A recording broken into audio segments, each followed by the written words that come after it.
All right, we are about 2 minutes after the hour, so we're going to go ahead and officially begin this webinar. It is my delight. My name is Gordon Flake, and I'm the CEO of the Perth US Asia Center, to welcome you to this webinar with our own senior analyst, Kyle Springer. I think Kyle really needs no introduction to those of you who have been following the Perth US Asia Center. He's been with us almost since the very beginning. We snatched him away from the Center for Strategic and International Studies in Washington, D.C. And as we were establishing a new organization here in Western Australia, it was good to have somebody that had think tank experience and experience in the region in Southeast Asia. And for the last 6 years, Kyle really has led our work on the region in particular, with a heavy focus on Indonesia and on Vietnam. If you just go to the Perth US Asia Center website and click on our About Us and our staff and click on Kyle's name, you'll see that over the last several years, Kyle has done an awful lot of writing and reporting that has been tremendously beneficial, not only for Western Australia, but for Australia more broadly, and of course, Indonesia. An intense area of focus has been the Australia-Indonesia Comprehensive Economic Partnership Agreement, something that not even COVID-19 could stop. We've seen the recent ratification of that in Indonesia with very positive developments.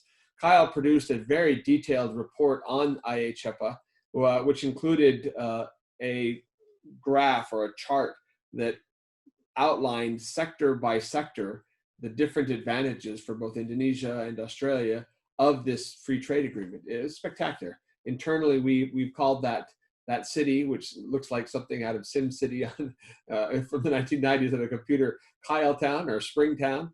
But it's a really wonderful way to understand on a very tangible level the benefit of that free trade agreement. He's also done a detailed report prior to this current work that we're going to be talking about today on Indonesia infrastructure. That's on our website, and has been the editor on volumes on, most recently, Japan in the Indo-Pacific, on Indonesia and Indo-Pacific, on Vietnam and Indo-Pacific. And again, all that information is on our website. But we're here today to talk about challenges facing Indonesia's infrastructure drive. Its new capital, the geopolitics of infrastructure financing, how infrastructure might have a potential role in Indonesia coming out of the economic impacts of COVID-19, et cetera.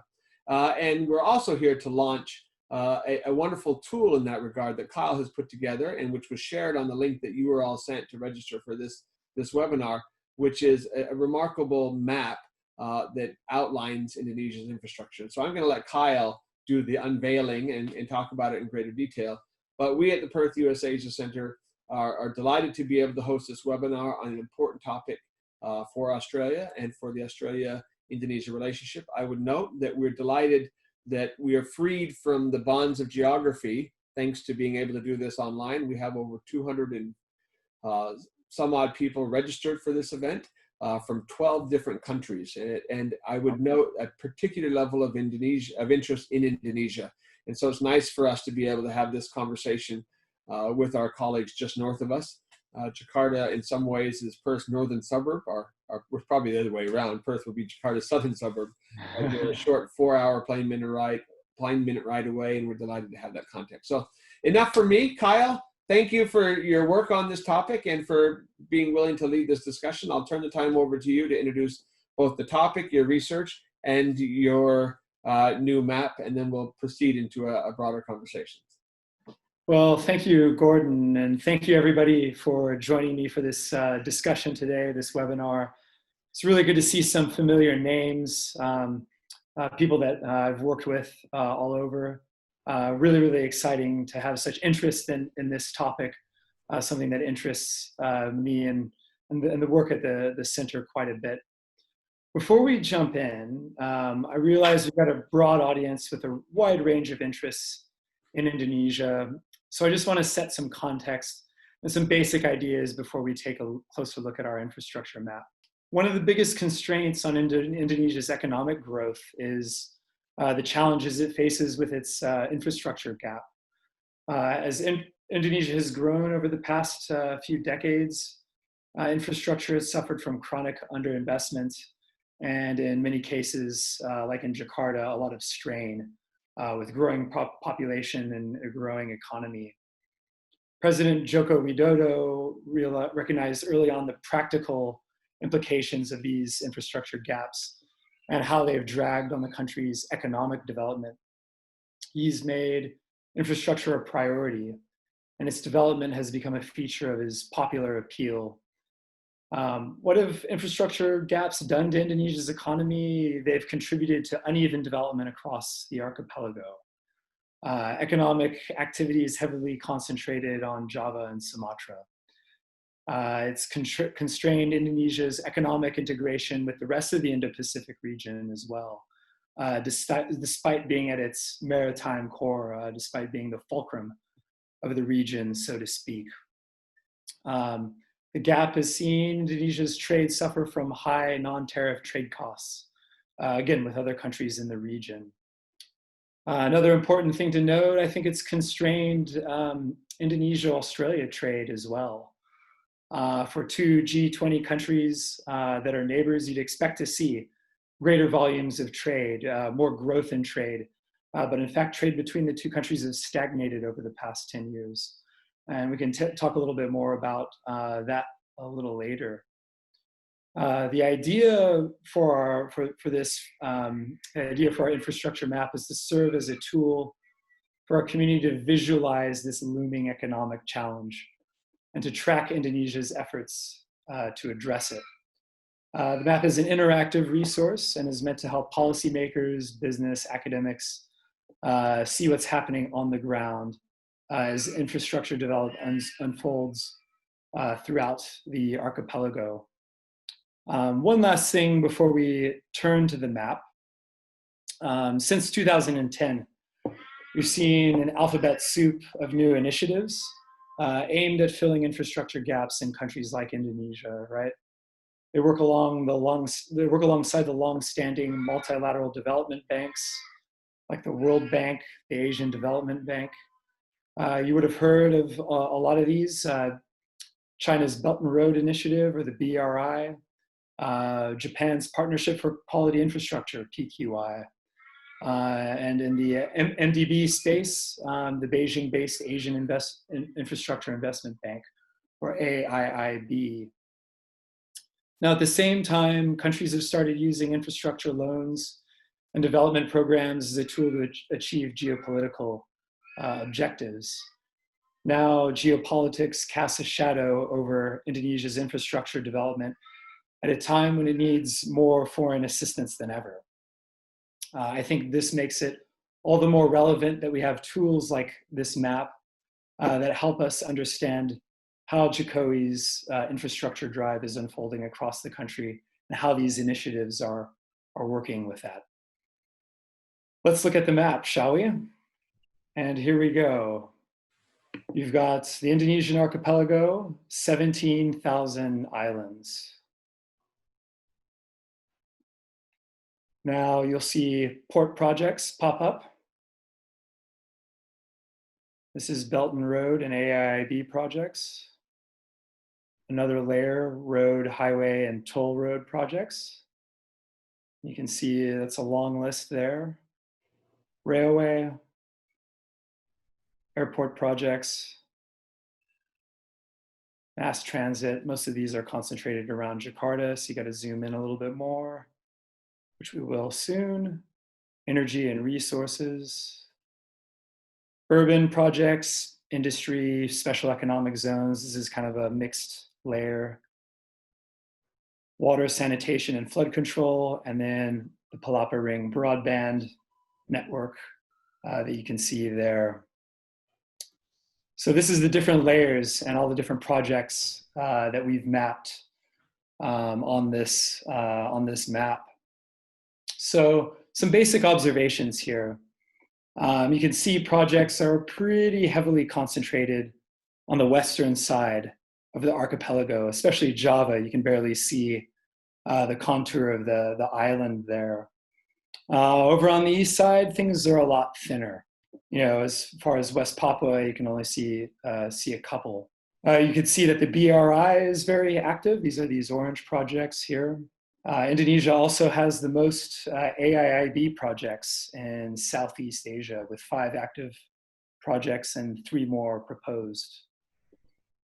Now let's zoom into a particular area of interest of East Kalimantan. And we're going to zoom in on kind of the rough site of the new national capital here between Balikpapan and Samarinda in East Kalimantan. A couple of quick features that this map has before we jump in here. You can click on individual projects and get a little bit more detail. You can follow links to websites that have more information on the project. You can also search up here.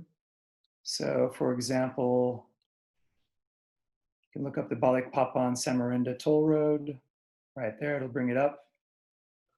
So these are just a couple functional things that make it easy to use. So you can see even around the site of the new national capital, infrastructure projects are pretty thin at the moment. There's a couple, there's a plan to build an airport in the new capital city, a dam to support the new capital. This toll road is slated to be finished soon. And the president has said that that will connect with the new capital city. And there's a couple port projects and then a oil refinery upgrade. And this is a proposed railway project as well. So you can see off of Java, things aren't as clustered. These projects aren't as concentrated here. But of course, the new national capital itself is a huge undertaking. It's basically a greenfield project. They're building a new city from the ground up, and it adds another 33 billion to Indonesia's infrastructure bill. Another helpful feature of this map, I hope you'll find, is you can see how different projects might need supporting or linking infrastructure to build together into a kind of a cohesive project. So that's one of the useful features of this map when you go in and look a little bit closer. Well, there's some other areas that we can look at a little bit later. I encourage all of you to jump on. You can follow the link. We'll share it with you. Navigate, explore the map. Feedback is always helpful and welcome. But now I think we can move on to some Q&A, Gordon, and talk about some of the other issues related to infrastructure in Indonesia. Well, thank you, Kyle. That's, again, exactly what I was hoping for. I took some time this afternoon to go over and kind of play with the map myself, and appreciate the amount of work that you put into putting it all together in one spot with all the various linkages. And your last comment I thought was fantastic. One of the real advantages of this is that, at least if you're geospatially oriented like I am, by seeing it and seeing the relationship between the various different layers, you get a sense for both needs and opportunities in that process. So thank you, appreciate it very much. We, for this webinar, in the process of registration, have kind of opened it up to all the views who registered to send through questions early on that we might be able to give a little bit more considered response. We've also got some questions popping up here that I'll monitor as we go along in the chat function. But I wanted to begin with somebody who actually needs no introduction here in Australia. James Caruso was the long-serving and very successful acting ambassador at the United States Embassy in Canberra before spending a year in Hawaii with the United States Indo-Pacific Command, and has recently moved to Singapore to work with Bauer Group Asia. And so you're just across the straits there from Indonesia. And the question that Jim asks is how these plans that you've mapped out so carefully are likely to change post-COVID-19. So the format of this public presentation is different. How is infrastructure likely to shift? Yeah, thanks, Jim. It's good to hear from you. And thanks for that question. Really, really good question. Look, post-COVID, we're going to see the financial pressure that's being placed on the national budget. And I think it'll force Jokowi to make some hard choices, right? I think the most obvious is whether or not to go ahead with the new national capital. Again, $33 billion project. We're already seeing a debate emerge about the wisdom of such a move with its price tag and the fact that there's other infrastructure gaps that might need filling. Apart from that, we might see a renewed focus on Indonesia's healthcare infrastructure, hospitals, clinics, providing alternative, digital health options for remote parts of the country. I think this pandemic has really put Indonesia's healthcare capabilities, many of its challenges in delivering healthcare to, again, such a huge archipelago under the spotlight. So I think we could see a renewed focus on that. There's a proposed $250 million emergency loan from the AIIB that will go directly to supporting designated COVID-19 referral hospitals, also strengthening their laboratory capabilities, contact tracing, and so on. But look, otherwise, I haven't seen any changes in the government's overall plans to change the kinds of infrastructure they plan to deliver as a result of the pandemic. And I'm expecting that the Jokowi administration would come to see infrastructure as a stimulus as well. As part of its recovery plan, we know building infrastructure creates jobs, makes the movements of goods and people more efficient, things that the Indonesian economy needs to pick back up. Thanks, Kai. You mentioned something there that someone, Jeff Parker, so who's on the call right now, asked the question about whether or not we would put healthcare projects on this, new hospitals, et cetera. And it was actually interesting. This is one of the areas where this project, largely designed and executed pre-COVID-19, probably wouldn't have thought of healthcare as an infrastructure thing when we normally think of bridges and roads and rails and airports, et cetera. But that's probably one of the things we'll have to look at. We had an earlier session this week when there was a lot of conversation about what are the new opportunities in a post-COVID-19 era. And that's a recognition that all countries in this region are going to recognize the need to invest more in healthcare.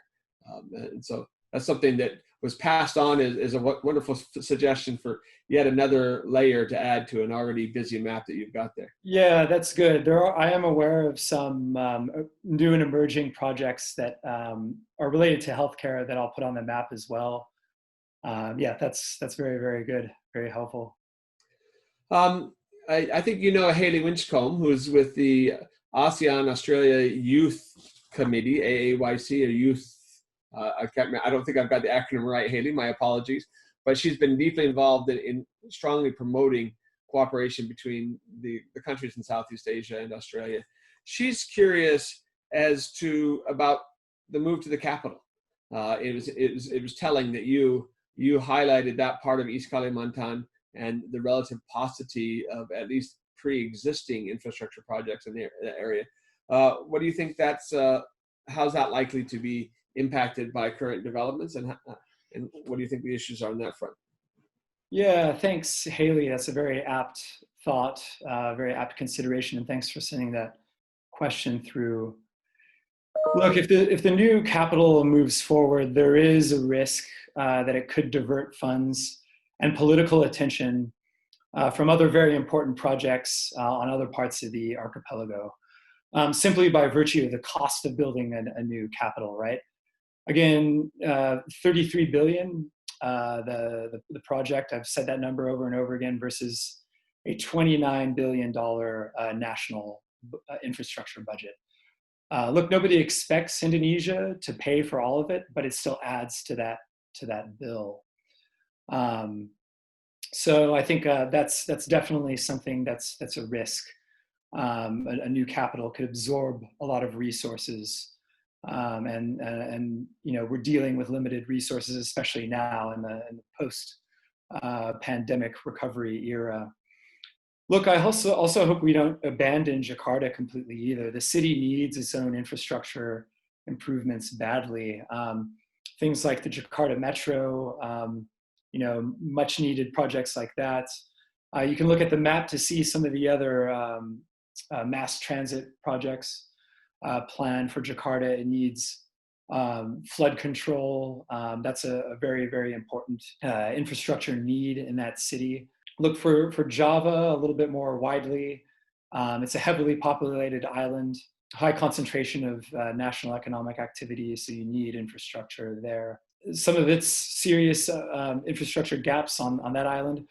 There's no direct rail link between Jakarta and Surabaya once planned. Most goods move between Indonesia's two largest cities by truck, and they spend a lot of time in congestion. So there's a lot of projects that need to continue there, and hopefully the new capital won't soak up all the resources. There we go. Kyle, both you and I have spent some time in Washington, D.C., itself a planned capital. And by all accounts, it took about 150 years before D.C. really took off. It wasn't until World War II that it actually became a city in its own right in terms of size and population.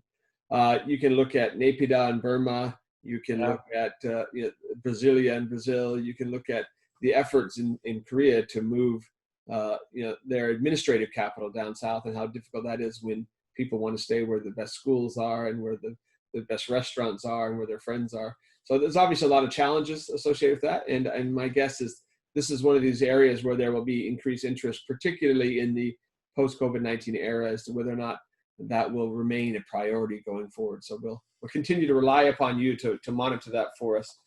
We have a question from Indonesia, Mr. Durga Waskito, wants to know what your general outlook is to Australia-Indonesia relations more broadly, and kind of how you would overlap that with this needs in the infrastructure sector.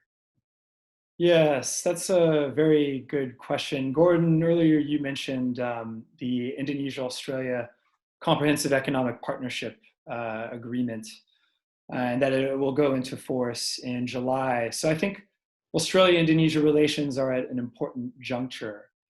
Now, IHEPA doesn't address infrastructure directly necessarily, but it prompts a closer examination of bilateral economic relations, which I think reveals that Indonesia's infrastructure gap, and indeed Northern Australia, how remote Northern Australia is, and the infrastructure gaps there as well have constrained economic ties.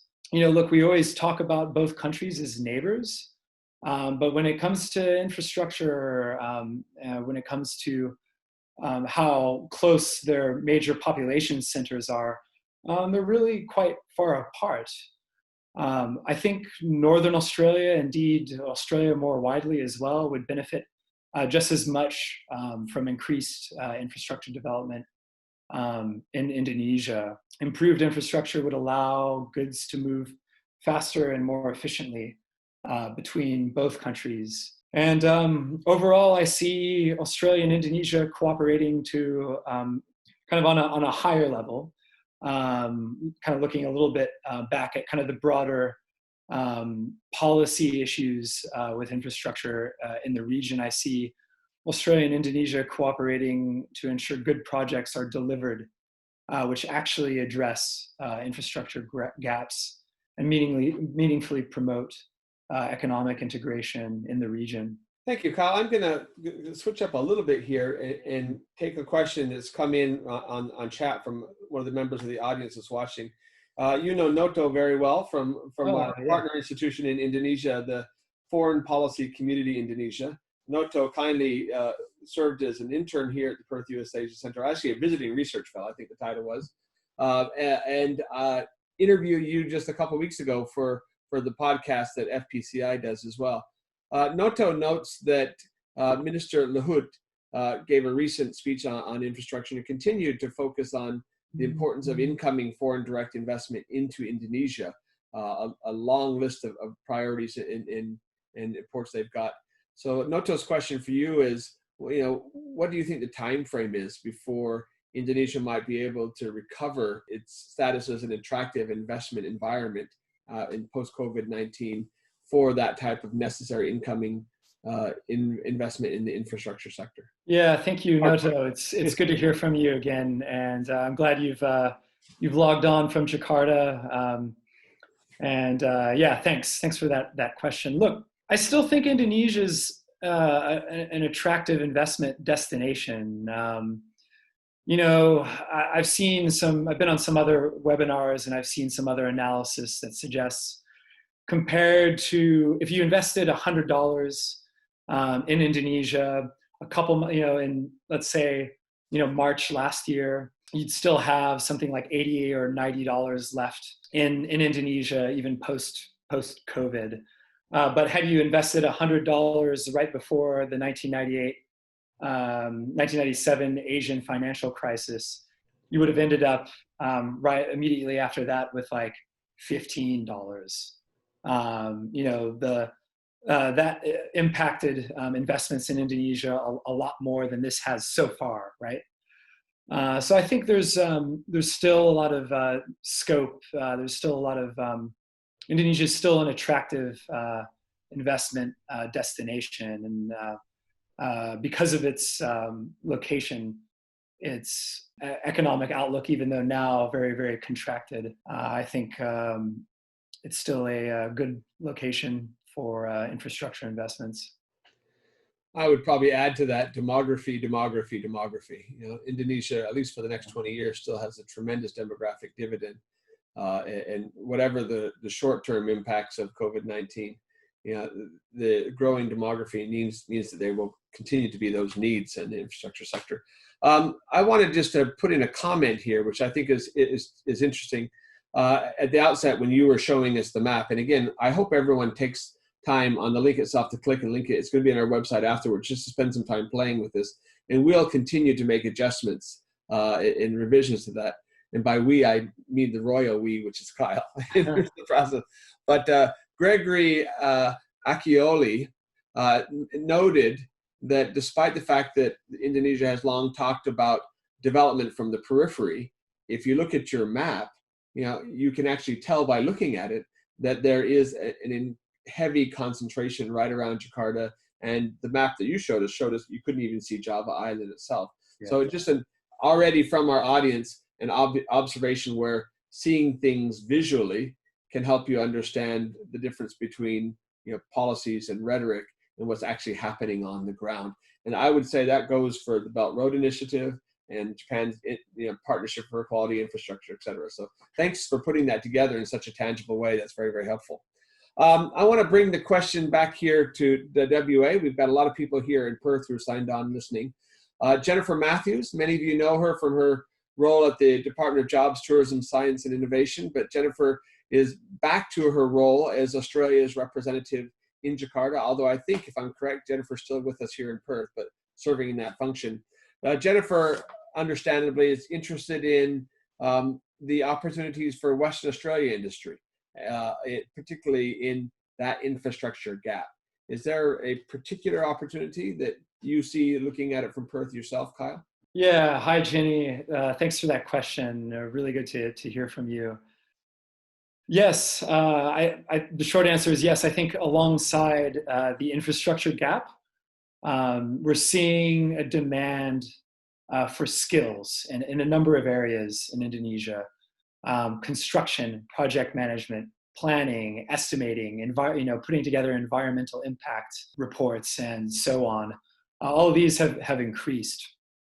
And I think Indonesia needs to create more capacity to create these bankable infrastructure projects, that is, projects ready for investment with all the requisite planning, so investors are satisfied with the risks. I think Australia is in a good position to do two things.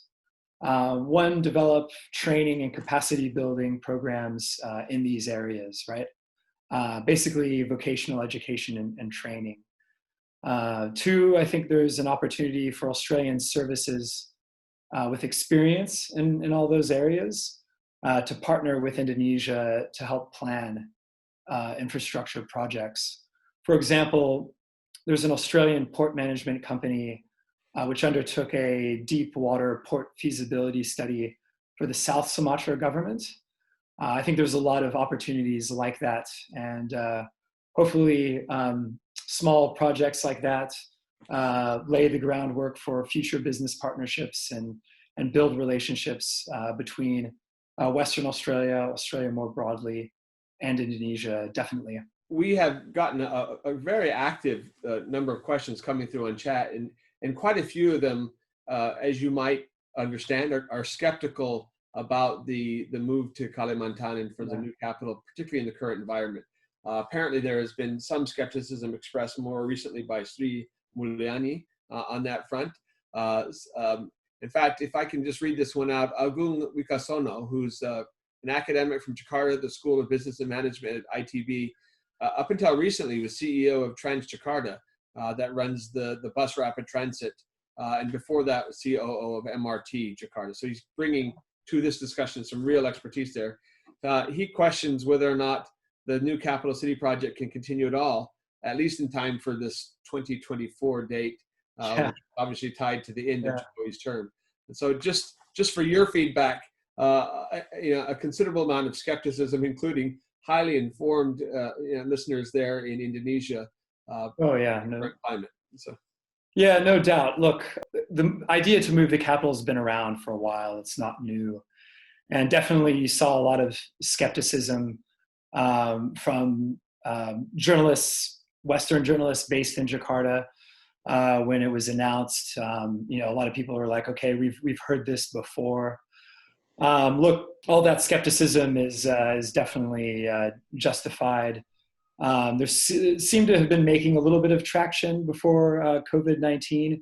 They talked about a omnibus bill that focused on the new national capital that I've heard is still in draft. But I think with that being put on the sidelines, I think there is a lot of room for skepticism on whether or not that will go forward, indeed. Yeah, Jenny Matthews and several others had referenced that omnibus bill, but there's not enough information on it yet to know, one, the likelihood of its passage or what it might actually mean for the infrastructure sector. Is there yet? There's a number of omnibus bills. This one would specifically do with the movement of the national capital. It would probably include budgetary provisions, other things like that. But I haven't seen a good analysis of what might be contained in it yet. Mostly because I don't think there's a draft that's available. Let me just, if I can just opine a little bit as well, drawing from my own experience, which is it's not Indonesia focused, but it's infrastructure and national development focused. And two examples, an area where I spent the better part of the last 30 years working. In Japan, for years, the way that the Liberal Democratic Party, the ruling party, was able to continue its support levels in the rural areas was infrastructure. And so there, we talk about the bridge to nowhere. There are lots and lots of bridges and lots of highly developed, expensive infrastructure projects all throughout Japan that were part of the LDP, particularly in the early years. But one of the things that came from that process was hospital after hospital after hospital. So I think Japan has a record number of one hospital bed for every 6 people, and that might be one of the things that has explained the relatively good, despite not having some of the same measures as other countries' response in terms of Japan to COVID-19. The other kind of bit of commentary, I'll just chime in there just to give you some further thought looking at Indonesia in a broader sweep of history, is that in South Korea, in the 1960s, after the devastation of the Korean War and the attempts to rebuild, the international development and aid community surrounding the World Bank was deeply skeptical of big infrastructure projects. And so the South Korean leader at the time, Park Chung-hee, proposed a freeway between Seoul and Busan. And the response from the professionals were, you're a poor country, you can barely feed yourself, you need to focus on growing rice. Why in the world would you need a freeway? And that freeway then turned into be this lifeline that connected the country and led to the industrialization of the South and all the opportunities that flowed from it. And so one of the things that's going to be really interesting about your map, and that's why I like the way you focus on it, is by looking at it and looking at where all the other ancillary opportunities are going to come. based on these projects. A large part of them, they're already announced and ongoing, right? So if you know that's there, whether you're in the agricultural sector, and this goes back to Jenny Matthews' question, right? If you're in a particular sector, whether it's mining or energy or agriculture, by looking at this map, our hope is that you will be inspired to think of opportunities outside of just the cluster around Jakarta and that process. So hopefully that's helpful, Kyle. I wanted to go a little bit farther afield. We've got a question that's come all the way from France. We've worked in the past with Miss Marianne Perron-Doise, I guess. I'm sorry, my French pronunciation isn't the best. But she wants to know where we are regarding President Jokowi's maritime ambitions, particularly his ambition to establish Indonesia as a maritime fulcrum for ASEAN. Very good. Thank you for that question all the way from France. That's very interesting. Look, there's an infrastructure component to Poros Maritim, or the maritime fulcrum. It's called the Tol Laut, or maritime highway. It's basically a network of ports across the archipelago. It's envisioned that goods would move efficiently across that network. However, this maritime highway, it's in its early stages, right? It needs a bit more infrastructure to be developed.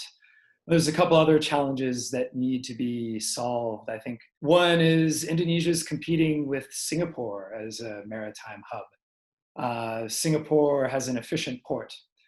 It's attractive for fuel bunkering. It's got 5 oil refineries, so marine fuel's cheap. And it's a great transshipment hub. So I think that's one challenge. Meanwhile, Tanjung Priok is known for delays and congestion. So I think port efficiency needs to happen needs to develop more to become a more attractive maritime hub. Look, across the archipelago, there's also a backhaul problem, right? So ships head out east with full cargo, but the problem is they return west virtually empty, or with a lot less cargo, right? So the shipping companies have to build in that in their price, and it doesn't make shipping efficient or particularly cheap. So I think these are some of the practical logistics problems that are holding back Indonesia's attractiveness as a maritime hub and realizing its role as a maritime fulcrum. There's other aspects too. Indonesia has all the geographic elements that it needs, right? Sea lines of communication, strategic choke points, right there at the heart of it, the Strait of Malacca, and is endowed with a lot of its own resources, but I think it needs the infrastructure to activate that. A lot of the work that we do at organizations like the Perth US Asia Center isn't just providing answers, but it's asking questions. And your focus on that maritime fulcrum, and the fact that you built a tool now that has layers means that you can take away all the roads and the infrastructure energy project and focus just on ports, and then overlay that, which is already there on maps, right? With the population centers, and see where the ports are being built, where that concentration is, and therein where the opportunities lie in that process. So that's helpful in terms of that question. A couple of other questions that have come in online. One from Vita Sari in Indonesia. He wants to know, again, particularly given as much speaking as you've done recently on IHEPA, what recommendations do you have for the next phase, the implementation phase? How do we make sure that IHEPA isn't just signed, ratified, done, and then just goes away, that it actually gets used and helps to strengthen that, as you point out, still needed relationship between Australia and Indonesia economically? Yeah, that's a very good question. I'll shift gears a little bit. So this has to do more with Australia-Indonesia economic ties than infrastructure necessarily, right? I think IHEPA, one of the trade instruments that Indonesia has used for the first time in IHEPA is called a tariff rate quota, or TRQ. So under these TRQs, there's There's 8 of them in IHEPA. Under these TRQs, Indonesia agrees to allow in a certain volume of a specific good tariff-free at a 0% tariff. Any additional imports that go beyond that quota volume are subject to a tariff. This is a widely accepted trade instrument, but again, it's the first time Indonesia's used them in a trade agreement. So right now, Australia and Indonesia, I understand, are working together on administering those TRQs. Australia is going to work closely with Indonesia to make sure that the quotas are divided up among users appropriately. And they need to be activated at this time. One of the key, in fact, 2 key commodities that have TRQs. One is barley, and the second is live cattle. And we know that right now Australia and China are in a bit of a trade dispute. They put a tariff, a very, very high tariff on Australian barley, and they've threatened to put tariffs on Australian beef as well. So all of a sudden, IHEPA is very, very, very relevant. Under IHEPA, Indonesia will allow in 500,000 tons of Australian barley. So that's an opportunity there. There's also opportunities with the live cattle import quota. They will let in 575,000 head of cattle in year 1 after entry into force. So that's also an important market access tool for Australia, and it contributes to Indonesia's food security as well. So I think we've seen IHEPA become very, very relevant, and yes, there are some things that will need to be implemented, and I think the TRQ is a good example of that. Well, thank you. We've had several questions about China and the Belt Road Initiative, which is surprising that we've already gone 45 minutes into a conversation on infrastructure, where the only time that came out was when you mentioned it on the course of your map.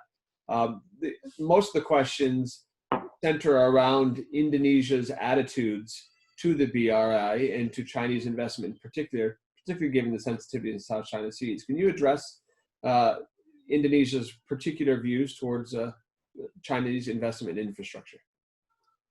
Yes, that's very good. As you can see, BRI is very active. And I'll have to say real quick, it is challenging plotting BRI projects, mostly for one reason, in that there is no publicly available list of BRI projects in Indonesia available, actually, let alone in any country. So you couple that with the fact that BRI is a little bit difficult to define. In fact, it could include projects that aren't necessarily involved in infrastructure. So I think mapping BRI has been challenging for those 2 reasons. As far as Indonesia's attitudes towards the BRI, it's mixed, I think. On one hand, I think Indonesian policymakers know that they need to engage with the BRI. It offers an opportunity to help develop infrastructure, particularly in high-risk areas. Indonesia has shown a preference for infrastructure development for BRI to do infrastructure development in 4 specific provinces: Bali, North Sulawesi, North Kalimantan, and North Sumatra. As you'll see from my map, that doesn't mean they're supposed to exclusively invest in those areas. Those are areas that Indonesia is interested in getting the BRI involved with projects. So on one hand, there's that realism, right? The BRI is there, it has resources, and it is worth accessing. On the other hand, we have the problems with the flagship BRI project in Indonesia. That's the Jakarta-Bandung high-speed rail, right? It's missed deadlines. It's had land procurement problems, and has just generally been a little bit of a headache, and probably hasn't been great example of what a BRI project can achieve in Indonesia. So I think there's some disappointment there. And then you can also add in there some of the popular sentiment towards BRI projects, Chinese-related projects, fear that they are bringing in foreign workers, which simply isn't true. But I think that feeds a lot of fears at the grassroots level that both BRI contractors and the Indonesian government are going to have to manage going forward. I hope that answers that question. Very good. I've got just a little bit more feedback from the audience, and then maybe we'll wrap up with one final question. We've heard from Bayu Arofianto, who is a lawyer in Bahar in a law firm specializing in infrastructure, and he noted that one of the reasons the healthcare system isn't often listed with or seen as attracted as airports and toll roads and ports, etc., is that the return on investment in the healthcare sector, the service sector, is so much smaller because it's not just the infrastructure you're building, it's the human infrastructure on top of that too. So useful feedback to get from someone who's working in that sector, a challenge forward. One of the questions we've had from several people, most recently from Andre, is whether or not your map is able to screen between government supported or government owned enterprises and private sector enterprises, because it seems that President Jokowi is trying to prioritize purely private sector, and yet, as you pointed out in your discussion of the it's the BRI rather. There's not even a list. It's a hard thing to distinguish who's behind what investment. Is there any way to do that, or is that too complicated? Look, I would love to have a whole team that I could piece together to actually make it more detailed from that perspective. Yes, I really wish I could, but I think in this case, simpler is a little bit better. I have in fact run out of layers for the time being. I'm working on being able to add different layers and do some other different things with the map. And I will look at that functionality moving forward. I think you could definitely classify projects that way. But I want to say this one thing. I think a lot of projects are government driven. In fact, ground has been broken by state-owned enterprises, so to speak. So the government has a big footprint when it comes to infrastructure development in Indonesia.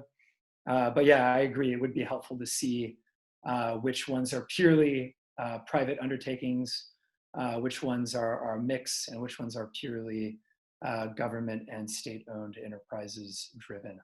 Thank you. Well, thank you, Kyle, both for the candor of your answers, but the details you've given us. And I want to express our particular thanks to all those of you who've signed on to this webinar, who've kept up a steady stream of conversation with us through your comments on the sidebar, as well as those of you who submitted questions beforehand.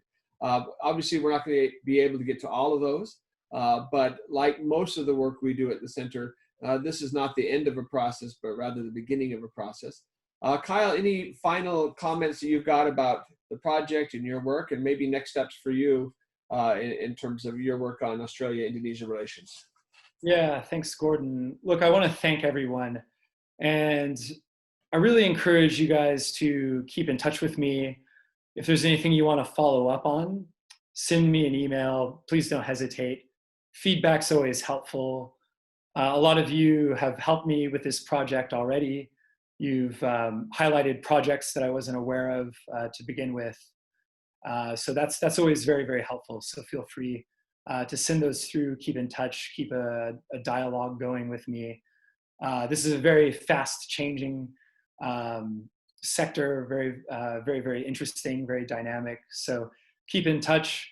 I want to keep learning more, and I'm sure all of us who've decided to join this conversation today are all keen to learn more as well. So we're all in this together. So thanks a lot.